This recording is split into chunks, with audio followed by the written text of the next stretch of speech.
میرے ناظرین اور سامعین، رمضان المبارک کے استقبال اور تیاری کے سلسلے میں 7واں عمل تجوید کے ساتھ قرآن مجید سیکھنے کے لیے کسی اچھے قاری صاحب کا انتخاب کرنا ہے۔ اس میں آپ حضرات سے 2 باتیں شیئر کروں گا۔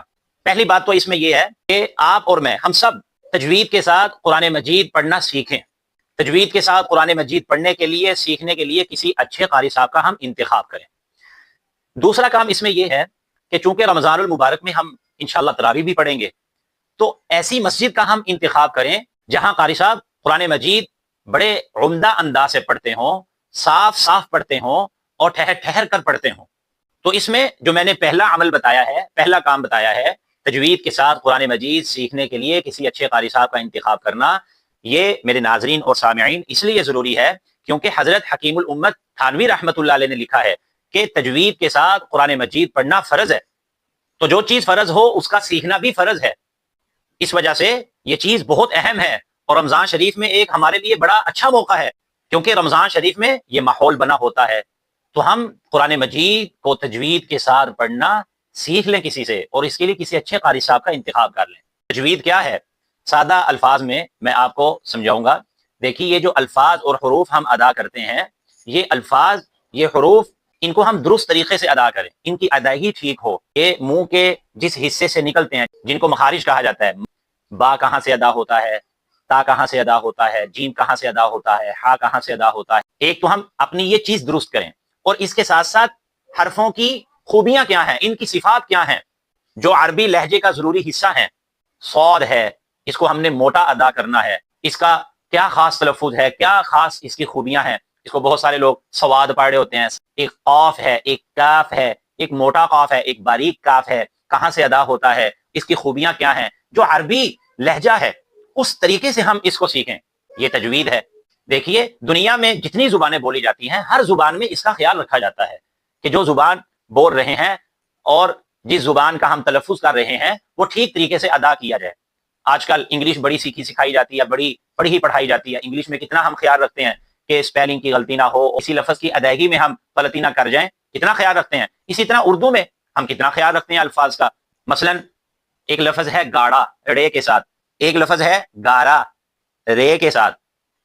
تو اگر ہم نے تلفظ کرنا ہے گاڑا کا، کہ گاڑا کپڑا ہے، یہ ہم یوں کہہ دیتے ہیں گارا کپڑا ہے، تو یہ تعبیر غلط ہو جائے گی۔ اسی طرح مٹی کا کیچڑ ہے، اس کو ہم نے کہنا ہے گارا، لیکن ہم کہہ دیتے ہیں کیچڑ کو گاڑا، تو یہ تعبیر غلط ہے، یہ الفاظ غلط ہیں۔ اسی طرح کپڑا ہے، رے کے ساتھ، کوئی اس کو بولتا ہے کپڑا، رے کے ساتھ بول جاتا ہے، تو یہ غلط ہے۔ اسی طرح مثلا پنکھا ہے، رنگ ہے، جنگ ہے، یہ الفاظ ہیں، اس میں نون ظاہر نہیں کیا جاتا، لیکن اگر کوئی نون ظاہر کرتا ہے، یوں بول دیتا ہے پنکھے کو پنکھا، رنگ کو رنگ، جنگ کو جنگ، تو یہ تعبیر، یہ الفاظ غلط ہیں۔ ہر زبان میں اس کا خاص خیال رکھا جاتا ہے، لیکن قرآن مجید یہ تو کلام اللہ ہے، کتاب اللہ ہے، یہ سب سے عظیم کتاب ہے، اس کی ہم نے تلاوت کرنی ہے، تو اس کی تلاوت میں ہم نے اس چیز کا خاص خیال رکھنا ہے کہ تجوید کے ساتھ ہمیں قرآن پڑھنا آنا چاہیے، اور یہ فرض ہے۔ نماز کے اندر دیکھیے ہم تلاوت کرتے ہیں، اگر ہمیں تجوید نہ آتی ہوگی تو خطرہ یہ ہے کہ کہیں وہ نمازیں ہماری ضائع نہ چلی جائیں، کیونکہ قرآن مجید کو تجوید کے ساتھ پڑھنا فرض ہے۔ ہم نے سیکھا ہی نہیں ہے، ہم کتنے حروف کو بگاڑتے چلے جا رہے ہیں، ہمیں پتہ ہی نہیں ہے، الفاظ کی اور حرفوں کی ادائیگی ٹھیک نہیں ہے، اتنا معنی بدل رہا ہے، تو اس وجہ سے اس کا خاص خیال رکھنا ہے، اس کو ضرور سیکھنا ہے۔